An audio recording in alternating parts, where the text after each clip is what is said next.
It brings me great pleasure to introduce today's speaker. I have just a few words to say by means of introduction. Gregorio Luke is an internationally acclaimed lecturer and curator. He has given over 1,000 lectures in Mexico, Europe, Asia, and the United States at institutions such as the Library of Congress, the Smithsonian Institution, the Detroit Institute of Art, Mexico's Palacio de Bellas Artes, Argentina's Centro Borges, and the Florence Biennale, just to name a few, as well as universities such as Harvard, Columbia, UNAM in Mexico City, and Georgetown. Gregorio Luke is known as a dynamic and entertaining speaker. Don't take my word for it. According to the Los Angeles Times, Gregorio Luke gives cultural lectures with the fervor and reverence of a missionary hungry for converts. He slips into a trance of extemporaneous eloquence and seems to lift off the podium. Again, from the Orange County Register, his lectures, quote, combine the scale of film, the excitement of theater, and the exhilaration of learning. Mr. Luke has been director of the Museum of Latin American Art, cultural attaché of Mexico in Los Angeles, and first secretary of the Embassy of Mexico in Washington, D.C. In 1995, he was conferred the Irving Leonard Award by the Hispanic Society of the Library of Congress. He is the author of over 20 publications. Today, please join me as we welcome Mr. Luke as he presents the compelling story of Sor Juana.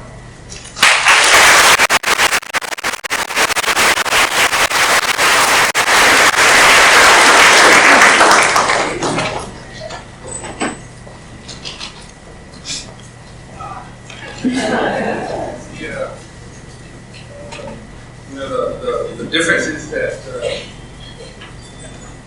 there is like the normal hug, and then there is the Mexican hug. I'm serious, and the Mexican hug, you have to do it from the left. I'm serious, your left part or the other person's left.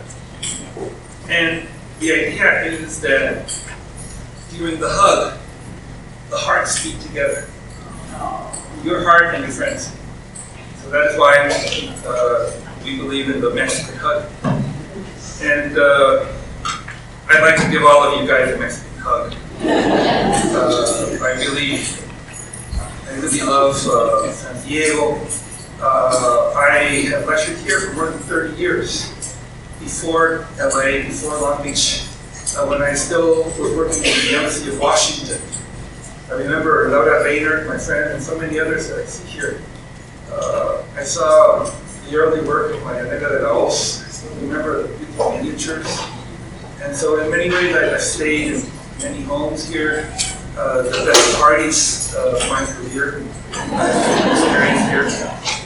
And so I feel really like coming back home. It's something that I just I'm thrilled about. I can't tell you how much.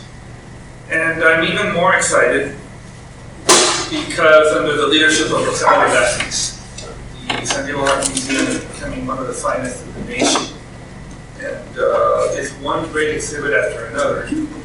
The permanent collection has grown significantly, and there's a sense of excitement of things that are yet to come. And so I'm very happy. This is something that I, unfortunately, Roxana had a problem, but I very much wanted to dedicate this lecture to her because, like Sor Juana, she presents the talent of Mexican women that combines the beauty of the mind with the beauty of the presence. And that is a response to this idea that the Mexican women or the Latina women are oppressed, defenseless. I am very proud to think of Sor Juana as our contemporary. And on top of that, this museum is presenting among its interesting and wonderful program of exhibits, as part of the Art and Empire exhibit curated by my predecessor, Mike. Beautiful job. And it includes the stunning portrait of Miguel Cabrera of Sor Juana. I was in Washington. I was curating this is by Miguel, a contemporary portrait of Sor Juana. And I was in Washington, and I was reading a review of the exhibit, but suddenly I saw this portrait. And I immediately called Roxana and Graciela, and I told them this is enormous. This portrait is huge because it represents not only the best of Mexico's past, but it's also the future of women. And I affirm that Sor Juana is the first feminist. And some people tell me, well, how can you say that when in those years feminism as a term was not even invented? It's a relatively modern term. Feminism is a modern term. And besides, before Sor Juana, there were so many distinguished women. You know, you had Queen Isabella, you had Cleopatra, you had writers, Santa Teresa, etc. And I believe and defend this idea. And why do I say it? Well, because even though there have been famous women and important women, great artists, great writers, Sor Juana is the first one to defend women not as an individual, but as a genre. When she says, hombres necios que acusáis a la mujer sin razón. Misguided men who will chastise women with no reason. She's not talking of one woman. She's talking of all women. And she's the first one to do so. There's nothing comparable to Sor Juana. Because it's not only her famous philosophical satire in which she does this. When she does her famous arch to receive the viceroy, she affirms that the origin of wisdom is feminine. Because while the men were out there hunting and gathering, the women were creating ceramics and were retaining the stories of the land. And then in the saddest moment of Sor Juana's life, when she's persecuted and destroyed, her last publication, the famous Respuesta, where she realizes that they're persecuting her because she's a woman, and accused of the basest things, heresy. She says, well, if God really meant us women not to be able to think and to read and to write, why did He give us the ability to do so? Did God make a mistake? In any case, you are the heretic, because we too are the creation of God. And she goes on to mention the great women of her time. She mentions the martyrs and the women that were raped and sacrificed and killed and oppressed because of their pursuit of knowledge. That last text is a defense of all women and of the historical injustice against women. And so I think that it is correct to refer to her as a feminist, even though feminism is a word that was really in vogue in the second half of the 20th century. Right? But Sor Juana is much more than that. Sor Juana is also a modern mind. And what do I mean by a modern mind? Modernity has to do with what you consider a source of wisdom. What is the source of wisdom? In those days, in the scholastic mentality, it was considered that the only source of wisdom was Scripture and the canonical writings. And so basically what the intellectuals did was quoting the Scripture. But when you consider that God wrote also the book of nature, right? And that nature is a source of truth as well. That's the great contribution of Leonardo da Vinci. When you see the world as a source of knowledge, that makes science possible. Because when you look at nature, at the rocks, at the animals, at the human anatomy, as a source of wisdom. And so Juana, in her library that was destroyed by her pursuers, had not only books, but telescopes. And we can tell by reading some of her poems that she was at the most advanced moment in her age, conceiving a world that was not geocentric, reading the writings of Father Kirchner and others, corresponding with the best and with the brightest minds of her time. So, Sor Juana is an inspiration. It's an inspiration for all women and for all men as well. For many years, for centuries, Sor Juana was unavailable to non-Spanish speakers. But that is one of the great things, and that is why I want your emails. In the past decades, and I especially acknowledge the work of Margaret Sayers-Peat, and I'm going to be using her translation. Margaret translated Sor Juana's poems that are really so well done that it's almost like a recreation, because she interprets not only the meaning but the rhythm and the rhyme. Her sonnets are actually sonnets, and all the rules of poetry. And then, of course, we have it's translated into English. So now it is possible. Of course, nothing is equivalent to reading Sor Juana in the original language, certainly. But it is possible, even if you are not fluent in Spanish, to understand what Sor Juana was doing and what she was thinking. And so I think that this is a great moment. And Sor Juana, in addition to poetry, wrote plays, wrote music. Some even speculate that she painted. There is a mystery with her work. All the paintings that we know of Sor Juana are copies of copies. This one by Miranda has a strange inscription at the back of it where it says that it's a copy of Sor Juana herself, as if it were a portrait. These are slightly off because this is a painting about 1725 or so. Sor Juana died in 1690. But Miranda was an old man in 1725. And so it is possible, he probably was a contemporary active painter when Sor Juana was alive. And Sor Juana held court in her cell. So it is certainly possible that he actually painted her. We don't know. Others speculate that there is also a portrait in Philadelphia that some even believe is a self-portrait. The Miranda portrait that we have, this is a contemporary portrait. But this is the Miranda portrait that is part of this lovely exhibit.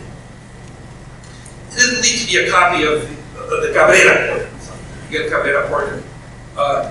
It doesn't need to be a copy of the Miranda portrait. Of course, Miguel Cabrera is a much better painter. But it does capture the enigma of Sor Juana, the sophistication of Sor Juana. Octavio Paz uses the word to describe Sor Juana as seduction. Seduction. Because the word seduction, seducción, has simultaneously intellectual and sensual terms. You seduce with your mind and your beauty, or your attractiveness. And Sor Juana has certainly done that. When Sor Juana became a nun, her confessor thanked God because of the azotes that Sor Juana's beauty was going to cause in the society. It was so beautiful. Drove people to oblivion. People fell in love with her. So he says, oh, thank God, and now she's a nun, she won't do that. Little did he know that Sor Juana would do that through history. His countless of people that have just fallen madly in love with Sor Juana. Her modern Ecuadorian author that rediscovers her, falls in love with her, and so many others. Certainly Mexico's greatest poets, Amado Nervo, and recently Octavio Paz. I met Irving Leonard, the great American scholar, the author of the Books of the Brave, who studied all the books that were read by the conquistadores in their route from crossing of the Atlantic from Spain to the New World. And Irving loved Sor Juana so much that he had a portrait of her, not her wife, Sor Juana. And the wife got jealous. And I like to tell the story, of course, with all proportion to all these great men. I'm just a humble speaker. But I remember that once I went to a beach town. I was young. I had some books of Sor Juana, but I was going to read her and I was going to try to enjoy the beaches. But I started reading Sor Juana. I felt that seduction. And I ended up locked up with her. I didn't even go out. I ordered room service. I didn't forget everything. I stayed the whole week with her without getting out of the room. And who would ever believe me, that I spent a week locked up with a nun? And Sor Juana became real to me. I felt her beauty. I felt her words. I felt her magic, through her words survive to this day. And so I'm so excited to be here, and anything I can tell you becomes so small when you actually look at this painting. So please, before you leave, go and seize with the closest thing that you have of Sor Juana, her presence. A presence that is so famous, that used to be in every $1,000 bill in Mexico, an image that every child of Mexico knows. You can ask anybody, you can start the Hombre de Inés and they will continue. Every child of Mexico memorizing Sor Juana and knows what Sor Juana looks like. It's the people of that period that we actually could identify as her. And so, I'm so glad to be here and so proud to be in San Diego again with my love for Juana Inés. I want to talk a little bit about the world that Sor Juana lived in. After the arrival of the conquistadores led by Atlantis 500 years ago precisely, they established a new regime that was harsh as any regime by conquest. Recently there was a controversy about this issue, right? Of course it was an exploitative enterprise.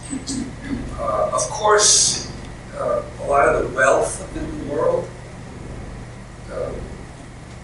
was taken to Europe. And in that one case, even though he was certainly better than Pizarro, easy to be better than Pizarro,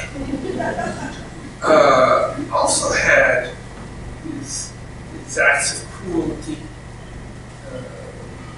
especially with the last Aztec Emperor Cuauhtemoc, who was tortured by burning his feet with another nobleman, trying to find out where the treasure of the Aztecs was hidden.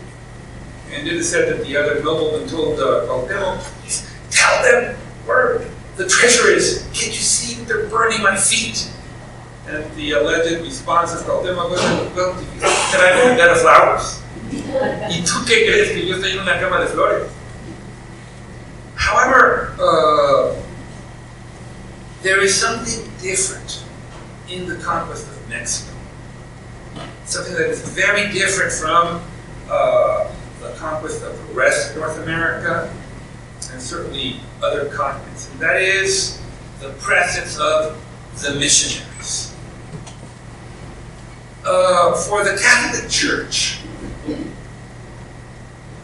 that had just lost half of its members to Protestantism. Half of Europe was Protestant. So for the Catholic Church, it was very important to convert the natives of this continent to Catholicism. And to do this, they launched the greatest evangelization campaign in history. There's never been anything even comparable to the evangelization of Latin America. We're talking about millions and millions of people. We're talking of redesigning the landscape, creation of thousands of churches and cathedrals, and missions. And to do this, some of the most audacious, the most courageous members of the Catholic Church, the true utopians. Many of you have seen the movie The Mission, that I recommend. Some of the people that were the Sagún, Motolinía, the hardcore Christians, those that believed in creating the rule of God in this world. Some of those missions in Mexico, societies, places like Michoacán, were truly a reenactment of the values of Jesus, of places where there was no money, where there was you can still see them today. Vasco de Gama, so many of them. And still, you may ask yourselves, how is it possible? ¿Cómo es posible? How could they convert Aztecs and Mayas that were fervently religious and to become one of the most fervently Catholic nations in the world? What did the two religions have in common? A ver, who has an idea? Exactly. The basis of the ancient Mexican religions, Mexican is an exact term because Mexicas are just one of them. All of those religions had in their basis the idea of sacrifice. The gods that sacrificed themselves and set the universe in motion. If you think of it, Christianity is also based on the idea of human sacrifice. Jesus is sacrificed for all of us. Sublimated sacrifice, but it is a sacrifice. And the first thing you notice when you go to Mexican churches is this kind of realistic, bloody image of Jesus and the saints and the martyrs that is very different from American Protestant churches. Remember, bringing children to Mexican churches, American kids, and they see these bloody things, they can run out of the church. It's so bloody and so, the realistic quality of it that very much shows you this kind of familiarity with sacrifice and the sacred. Now, it is also a society where the races blend. This doesn't happen in the U.S. Here, the only good Indian was the dead one. And throughout the years of slavery, there was what was called the one-drop law, which means that if somebody had one drop of black blood, he was not a mulatto, he was black. Even if he was the son or daughter of the owner of the plantation. Right? This idea of race as a flexible concept, where the children of indigenous and Spanish produced mestizos of white and black mulattoes, the mulattoes and the Indian zambos, and and so on. Interestingly, the first type of art that emerges in what is now Mexico is what we call la pintura de castas, which shows you all the possible combinations of races. I remember they did in Lackman an exhibit like this, and I was surprised to see all these American teenagers fascinated by all the possibilities of this idea that because you this whole different concept of race that is now very, very current. After certain generations, you become white again. Right? But then there's always the danger of what they call the saltapatras. Suddenly, you might end up with a black child or an indigenous. Right? But this idea that everybody is mixed is something that is very prevalent in Mexico. One of the things that people are surprised when you come here is they ask you what race you are. I have no idea what race I am. My daughter is dark skinned, my son is blonde. Yeah. So this that happens as the individuals also happens with everything else. It happens in the cuisine. The tortilla. What is a taco? Think of it. The tortilla, the corn, that is indigenous. The pork, las carnitas, that is European. Taco is a mestizo product. You had that, it's a good taco. See? And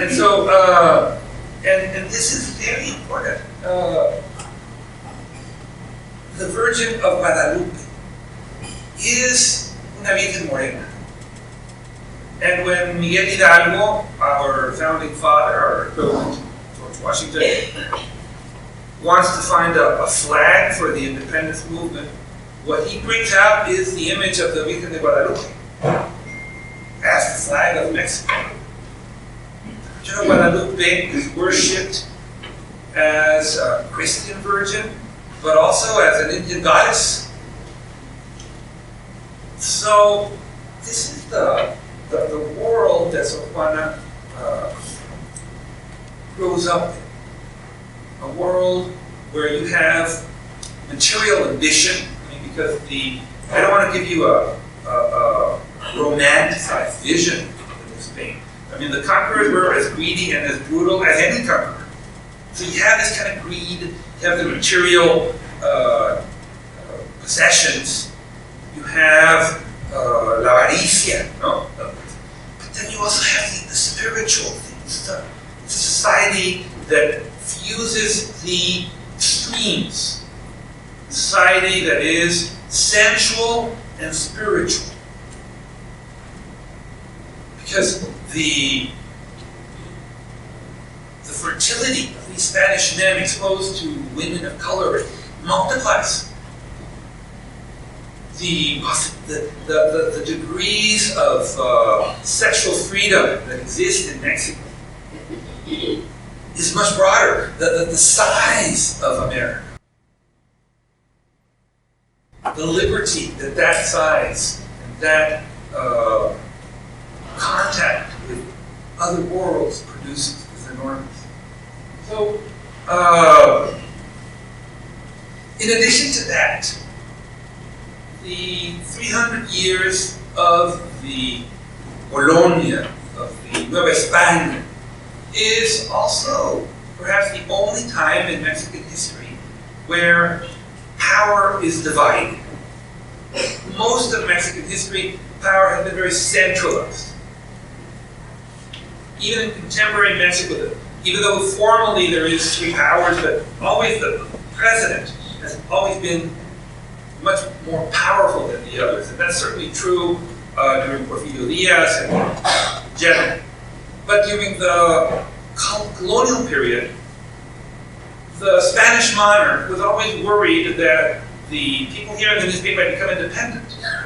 And so to prevent that, you have a system of divided power where the archbishops and are kind of rivals to the viceroy. And then even the archbishops are rivals to the missionaries that report directly to the Pope. And there's all certain sets of restrictions on the viceroy. The viceroy can only rule a certain amount of time, cannot bring his extended family. There you have the Real Audiencia, that is like a counterbalance. So it is a society where the power is not absolute. All of these things are important because Sor Juana was not only a great writer, she was also a brilliant politician. And she's able to do her work, she understands the society and knows how to function within it. She was born the 12th, according to some historians, the 12th of November of 1651, and others the 2nd of December of 1648. And she was born in a place called San Miguel de Pantla. San Miguel de Pantla is very high. You can see the volcanoes. The volcanoes that are outside of Mexico City have the names of the Iztaccíhuatl and the Popocatépetl. And ancient Mexicans saw them as a sleeping princess and a kneeling prince. And there's a kind of a Romeo and Juliet type of story. Now here you have a sleeping princess. So Sor Juana could see these volcanoes. That is why she would write, "I was born where the solar rays stare down at me from overhead, not squint-eyed as in other climes." Now, she was the daughter of Isabel Ramírez de Santillana and Pedro Manuel de Azbajo. She was the marriage was not an official marriage. She was a bastard child. The church where she was baptized. And from the very beginning, Sor Juana shows us an enormous curiosity. By the time she's 3, she hangs out with her older sisters and tries to learn from their tutors. And she learned to read and write very early in her life, and everything would interest her. If she saw a top spinning, that would provoke ideas of her. And she starts to read and to write. By 6, she's already writing poems. And her desire to know is so great that at some point she was even willing to sacrifice for her knowledge. Somebody told her that el queso entontecía, that cheese made her slow. And even though she loved cheese, she stopped eating cheese. And she finds refuge in the great library of the grandfather. By the time she's 10 or 11, the family sends her to Mexico City to live with her uncle Juan de Mata.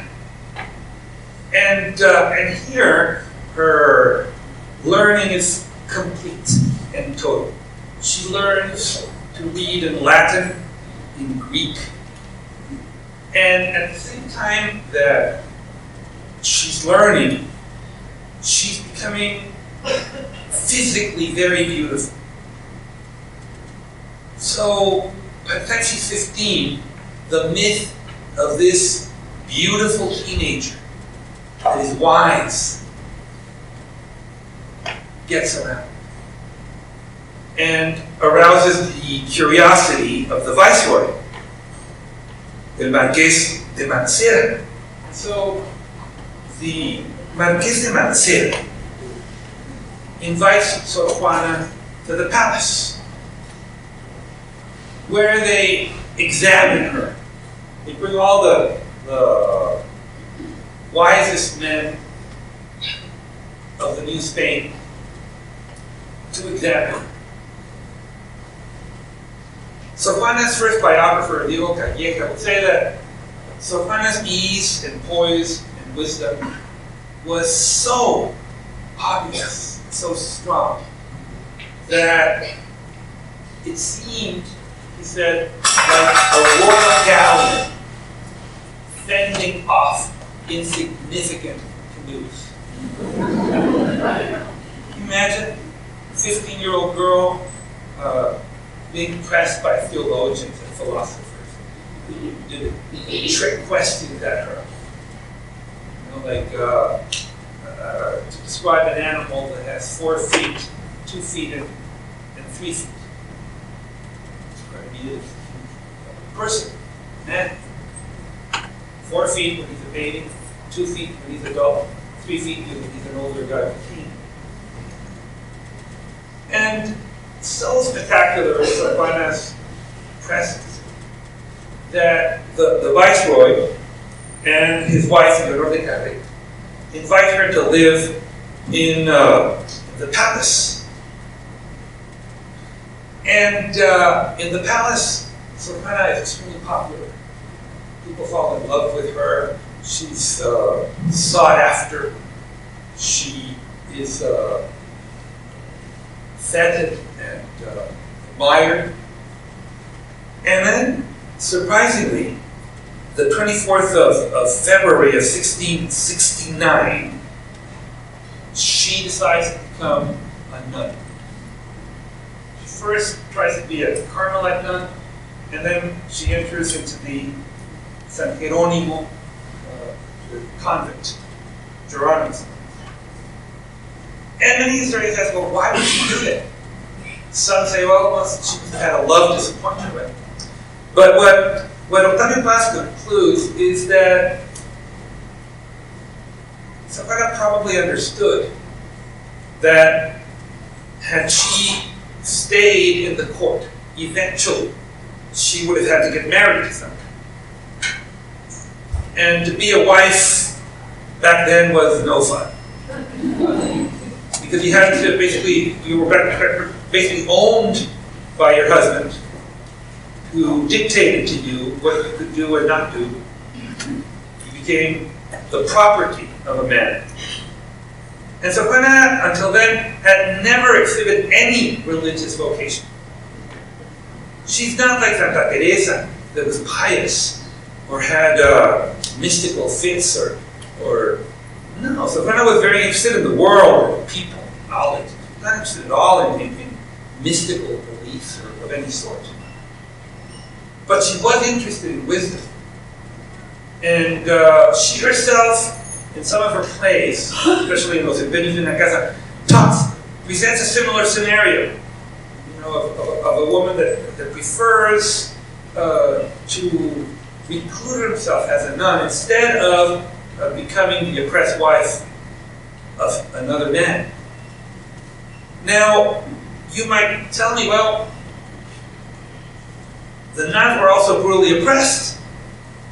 You had a hierarchy there of nuns as well. And then you had your archbishops that were as tyrannical as anybody. So why would being a nun be any better?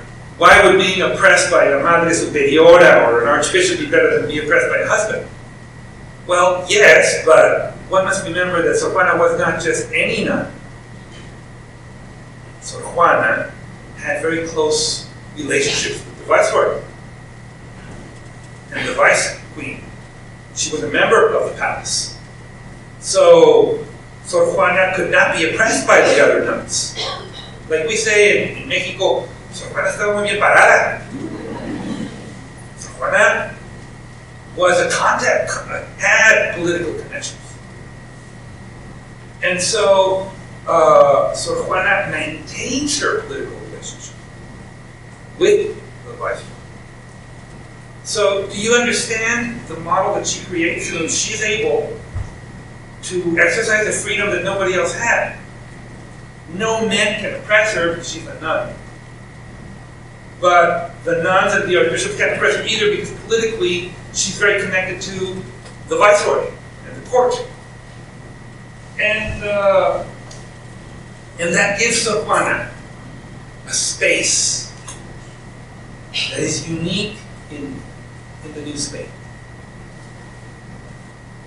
That allows her to establish a base of freedom where she can have her cell, she can have her library, she can write theater, she can write political opinion. For example, this is a petition of clemency against a man on death row, a condemnation of the hideous and immoral death penalty, as barbarous then as it is now. Sor Juana says, any man can take a life. Anybody can kill you. The tragedy of the death penalty is that it makes society itself a criminal. Any man can take a life, but only God can breathe life in. Thus, only through the gift of life may you hope to resemble. Only by pardoning, by giving life, can you hope to look like God. This is an example of Sor Juana's interventions. Sor Juana was sought after for advice, for ceremonial, for everything. And the fascinating thing is that Sor Juana's connection to the viceroy somehow becomes institutionalized.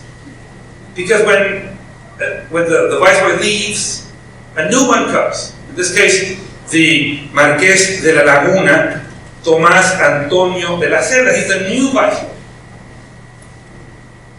And Sor Juana reestablishes a connection with him as well. So the possible, well, I haven't read that anywhere, but I imagine to the fury of the other nuns and archbishops. And these viceroys were received in these elaborate ceremonies, arches, which they passed. And it is here, in this arch of Neptune, probably because this viceroy was known as the Marqués de la Laguna, Marqués de la Laguna, is where Sor Juana affirms that the mother of Neptune is Isis, that the origin of knowledge is feminine. Something that nobody has said. Origin of wisdom is feminine. I mean, women have been oppressed by the force of men, but the original wisdom is created by women, according to Sor Juana. And then she becomes very close with the vice queen, Maria Luisa Gonzaga. And she writes to her these passionate poems, love poems. And of course, a lot of contemporary readers speculate that maybe Sor Juana was gay, and that is why she wrote these poems. Certainly possible. But what Octavio Paz says is that people are not reading Sor Juana correctly. They're reading a Baroque poet as if she were a romantic poet.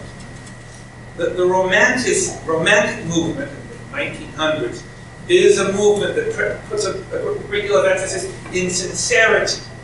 The artist is this super sensitive being, and what he or she writes is a reflection of your actual life. It has a certain professional value. But a Baroque poet is not necessarily confessional. What is most prized in the Baroque period is ingenuity,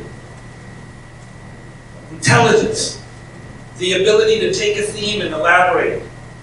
If you like music, what Johann Sebastian Bach does. It takes a phrase of music and gives us many renditions. So it was not uncommon for a poet or a writer to take a theme of love, a theme of hate, and elaborate it, recreate it, and transform it. So it's not necessarily autobiographical. It's possible. But Sor Juana herself writes, there is no obstacle to love in gender or in absence. For souls, as you are well aware, transcend both sex and distance. And if you read her poetry, she's got love poems dedicated to men or to women, poems where she presents herself as a woman or as a man. In other words, the idea that love can transcend sex and genre. And there's many other poems of Sor Juana. Unfortunately, not all are translated. This one I love, that she dedicates to the Vice Queen. It says, así, cuando yo mía te llamo, no pretendo que juzgues que eres mía, sino solo que yo ser tuya quiero. I don't have the sophistication of Margaret, so my translations are horrible. But it says, when I call you mine, I don't wish that people judge that you're mine, only that I wish to be yours. How lovely, no? In other words, the opposite to the possessive nature. You're mine, the traditional model, you belong to me. I don't want that. I just want to say that I wish I were yours when I call you mine. Now, this is another very important portrait of Sor Juana that is in Philadelphia. And there's many books because Sor Juana was published during her lifetime. I wanted to talk about some of her love poems that I find among the most beautiful. And look at this this translation that I want to share with you. It is a poem where Sor Juana is with this lover that doesn't believe her. And so she tells this lover, I wish that you could see my heart. And then she begins to cry. And she says, with her tears, now you've seen and touched my heart, dissolved and liquid in your hands. Notice the beauty of this. My love, this evening when I spoke with you, and in your face and actions I could read that arguments of words you would not heed, my heart I longed to open to reveal. In this intention, love my wishes knew, and though they seemed impossible, achieved, pouring in tears that sorrow had conceived, with every beat my heart solved anew. Enough of suffering, my love, enough. Let jealousy's vile tyranny be banned. Let no suspicious thought your calm corrupt, with foolish gloom by futile doubt enhanced. For now, this afternoon, you saw and touched my heart, solved and liquid in your hands. Notice the perfect translation. When you see the 11 syllables, the we and he, you and you, she and he and you and you, enough, and whole perfect translation. But the perfect poem, because the use of metaphor and the surprise of the poem and how it makes you a protagonist of the poem. Because you're thinking, imagine, and suddenly your tears are your heart, solved and liquid in your hands. Now, some people speculate that even though she was a Baroque poet, that her knowledge of love is so close that it had to be experiential, that it could not just be speculative. And I go to a lot of high schools, and I read Sor Juana, and the kids go nuts. Because they say, ¿cómo le hizo? Me está describiendo. How could this nun 300 years ago know exactly the way I feel? Unfortunately, these are not translated, but al que ingrato me deja, busco amante. Al que amante me sigue, dejo ingrata. Constante adora a quien mi amor maltrata, maltrato a quien mi amor busca constante. He who leaves me, I love. He who follows me, I abandon. But I adore the one that punishes me. And I am mean to that one who looks for my love. In other words, I love the one that despises me, and I despise the one that loves me. Does it sound familiar to any of you?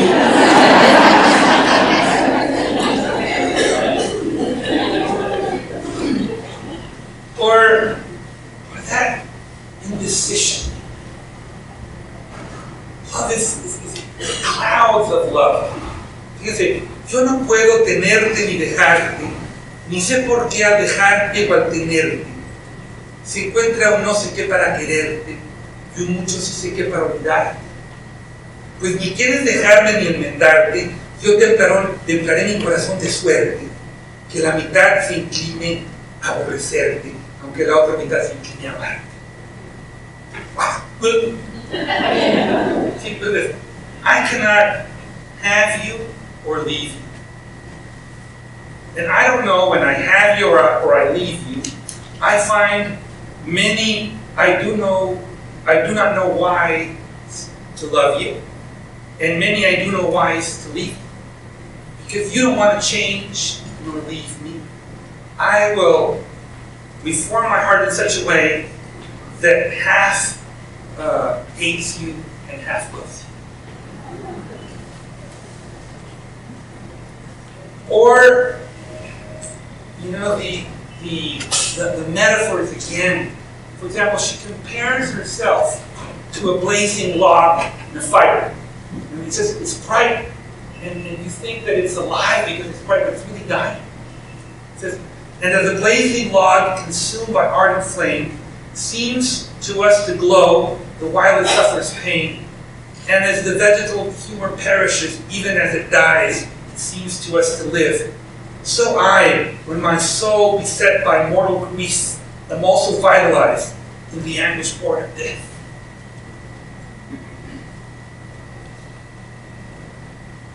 She writes not only in Spanish but also in Indian languages. And she commands every form of poetry, from the classical sonnet to other very modern forms of poetry. Octavio Paz in his book loves this poem because it says it has so much force that the words seem to lift themselves from the page and fly. Look at this. It says, "The fountains my voice enhance, let them dance. My echo the flowers have strewn, let them bloom. My love the green plants bestow, let them grow, and that they may deserve the praise of Charles, so may they glory blaze. Fountains, birds, flowers, plants, grow, bloom, trill, dance." Now, the most famous of Sor Juana's works is her philosophical satire. We don't have time to read the whole thing, but I will recommend you a book where you find a bilingual edition. It starts, "Hombres necios que acusáis a la mujer sin razón, sin ver que sois la ocasión de lo mismo que culpáis. Si con ansia sin igual solicitáis su desdén, ¿por qué queréis que obren bien si las incitáis al mal?" It's a typical scenario in traditional courtship between men and women. The men that move mountains to seduce a woman. And as soon as they possess her, they despise her. She's used. This kind of, and this point is very important because women are supposed to be emotional creatures. Men are supposed to be rational beings. But in this poem, Sor Juana uses rationality and logic to denounce the hypocrisy of men. So how is it possible? You know? And she defends even the prostitutes. She says, who is worse? She who sins and takes the pay, or he who pays her for the sin? Read some of these English version. He sido bien emocionado reading Sor Juana in English. I know that it is better in Spanish, but I'm so excited that for the first time, everybody can enjoy Sor Juana. Me emociona muchísimo. It says, misguided men who will chastise a woman when no blame is due, oblivious that it is you who prompted what you criticize. If your passions are so strong that you elicit their disdain, how can you wish that they refrain when you incite them to do wrong? There is no woman suits your taste, though circumspection be her virtue. Ungrateful she who does not love you, yet she who does, you judge unchaste. You men are such a foolish breed, praising with a faulty rule. The first you charge with being cruel, the second, easy, you decree. Who does the greater guilt incur when a passion is misleading? She who errs and heeds his pleading, or he who pleads with her to err? Whose is the greater guilt therein when either's conduct may dismay? She who sins and takes the pay, or he who pays her for the sin? Were not it better to forbear, and thus, with finer moderation, obtain the unforced admiration of her you plotted to ensnare? But no, I deem you will still revel in your arms and arrogance, and in promise and persistence, adjoin flesh and world and devil.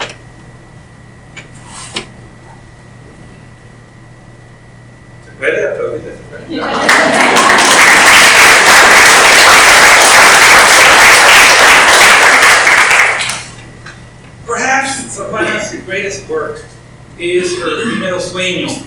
It has been translated as First Dream or First I Dream.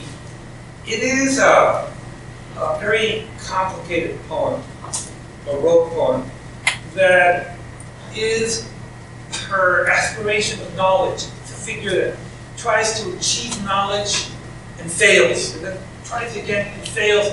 And when she's about to fail, she conjures the image of Satan. Satan was the bastard son of Apollo. In Greek mythology, the myth goes as Satan asking his father to allow him to drive the cart of the sun. But his father tells him, if I allow you to drive a chariot, you will die. In other words, you will find your ruin in your glory, or your glory in your ruin. And yet Satan insists. He's given the chart. He cannot handle it. And Zeus fulminates it with lightning. And there is a certain autobiographical quality of this poem. It's almost like Sor Juana anticipates herself to her terrible end. She somehow feels that this dream of hers, this dream of knowledge and liberty is going to end badly.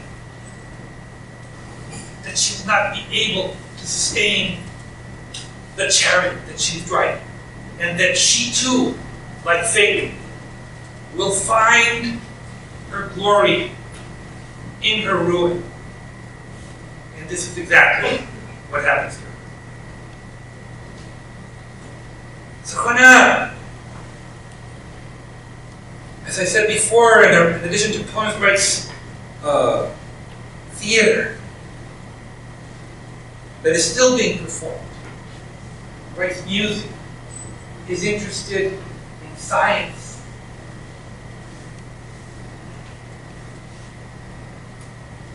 in her library, before it was confiscated, dispersed, and destroyed, there were navigation instruments and telescopes which reveal an active and a modern mind. But what destroys Sor Juana is this book, La Carta Pedagógica. This is also the story of a betrayal of Sor Juana. In those days, there was a Jesuit that was preaching over, which was the greatest favor of God. Jesuit priest, very close to the Mexican Archbishop, was known as Antonio de Vieira. And so, at this time, the political climate changes in the New Spain. Because in 1691, there is torrential rains that ruin the crops. There's hunger. And the viceroy has to repress the peasants. So politically, the figure of the viceroy that was always an ally of Sor Juana can no longer help her. And this theological discussion, the Bishop of Puebla, Manuel Fernández de Santa Cruz, who is a rival of the Bishop of Mexico, hears Sor Juana's theological discussion. And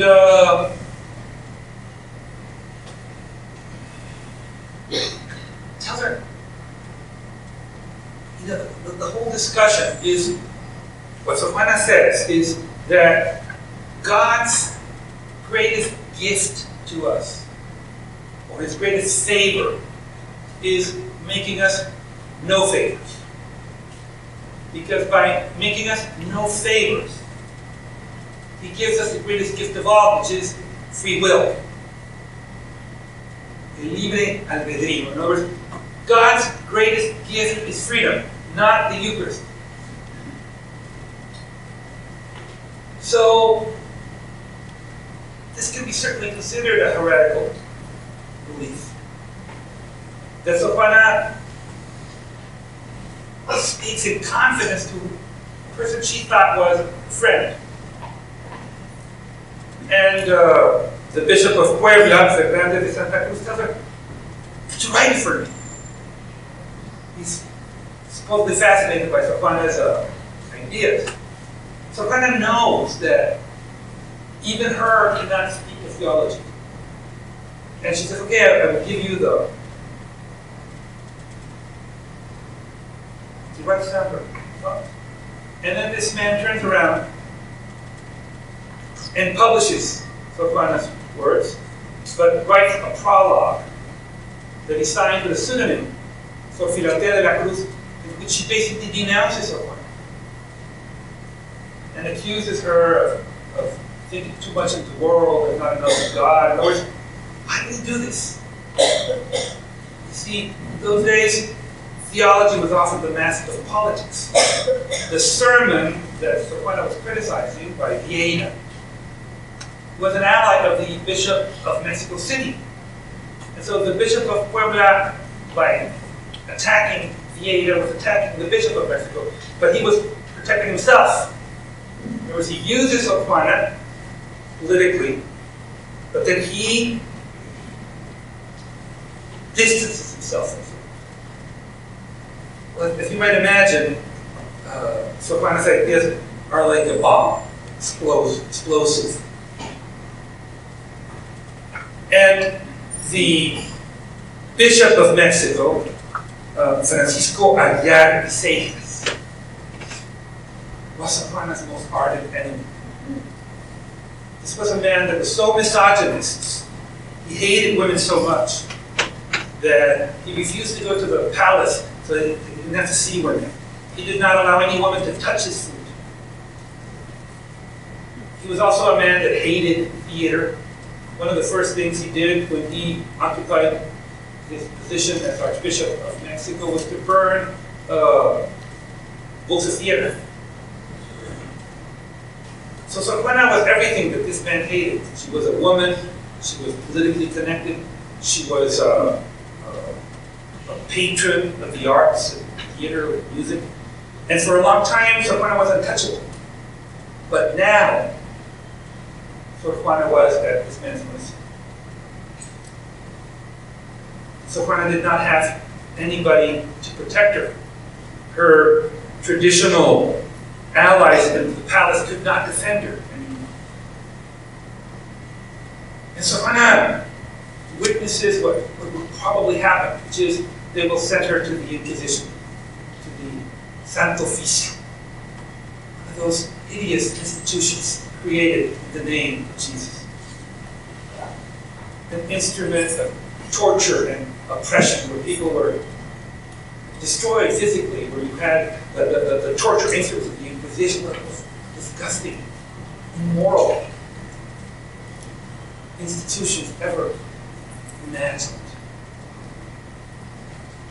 Where they have things like the boto that stretches somebody, they destroy every muscle, they break every bone. And Sor Juana,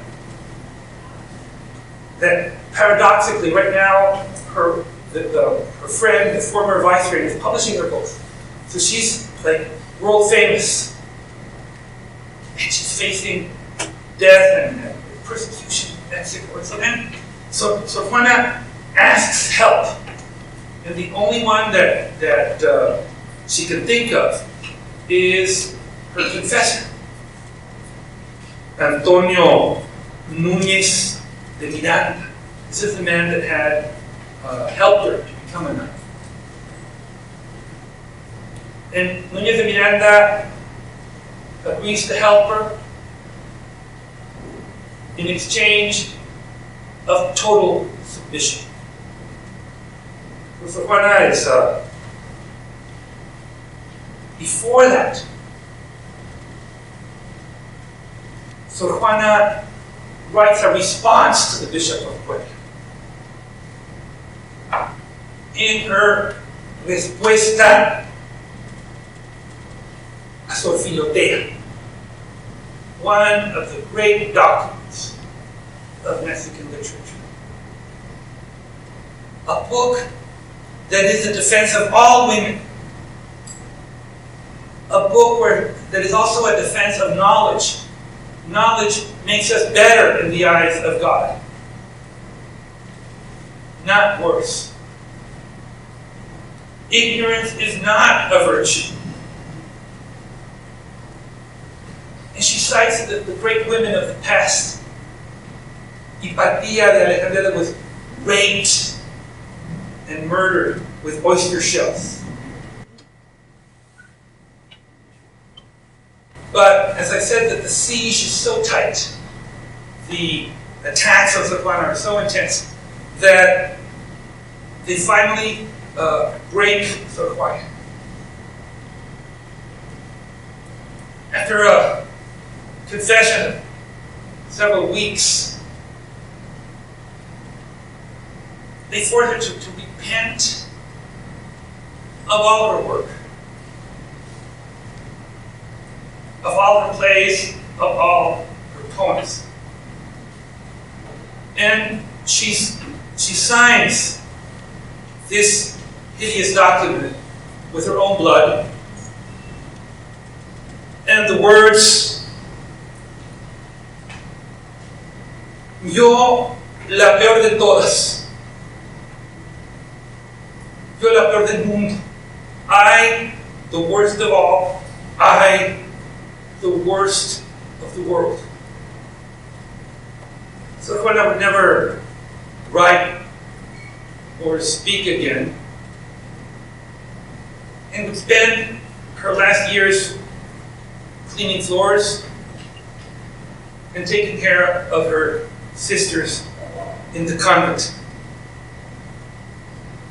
Finally, the 17th of April of 1695, she dies and is buried in an anonymous tomb. And I would like to conclude this lecture by saying that even though Sor Juana is not able, she's 47 years old, even though Sor Juana is not able to conclude her dream of knowledge, her dream of beauty and art, she is able to expand the space of what could be said in her time.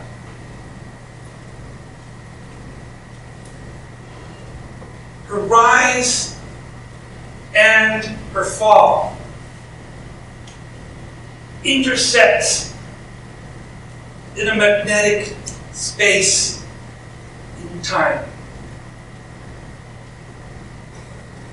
The time and the space of freedom. Thank you very much.